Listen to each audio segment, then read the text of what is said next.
Thank you, Madam Chair, and thank you for convening this very important topic today. I'm going to ask some very succinct questions for Dr. Hoag to start. Dr. Hoag, do you feel that masks and using masks on kids in school stops the spread of COVID-19? We're okay.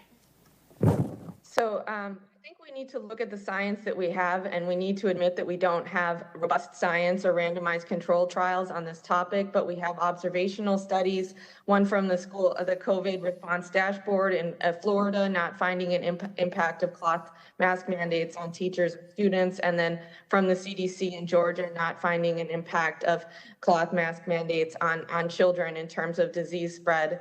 And so we need to recognize that masks may be providing a false sense of security or are not potentially detecting the impact that they're having. So that remains an unknown until we have better studies. We have a randomized clinical trial from Bangladesh now that found surgical masking among adults to protect adults over 50 years old in the context of also increased distancing. But cloth masks in that study did not have any detectable impact in terms of SARS-CoV-2 rates in adults. Dr. Hoag, do you feel that isolating and quarantining children affects mental health and increases mental health issues like anxiety and suicide in children? Yes, I do. I believe that, you know, from what I have seen, that we've watched children a rise in the rates of mental health disorders coincide with keeping children in remote learning, and so children are by nature social creatures, and by disrupting this, we're taking a major chance with their mental health. So.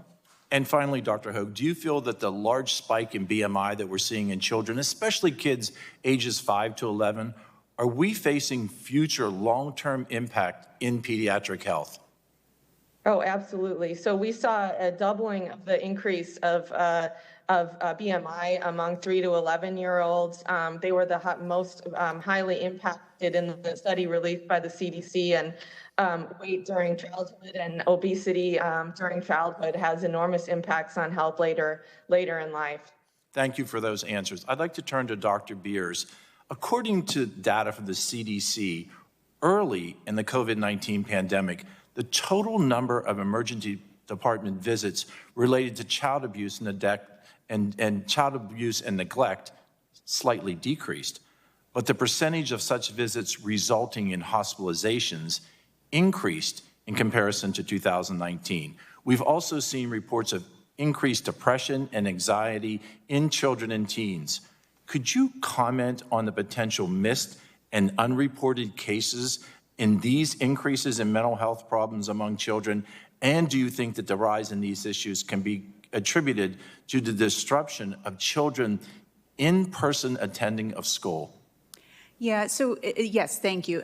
These are absolutely things we're concerned about, and I do think that the lack of in-person school for many children was a contributing factor. It's one of many factors. I think it's important to recognize it is why the AAP very early on in the pandemic, in our guidance, return to school guidance, said that we thought it was the highest priority for children to get back to school safely and to do that with layered mitigated precautions so that they could. And thank you for making that statement clear that the American Academy of Pediatrics advocated for the rapid return of kids to school. Dr. Beers, you made a statement, and I share your concern regarding missed routine vaccines for kids. And I've been working with my colleague present here today, Dr. Kim Schreier, another pediatrician, in addressing that issue.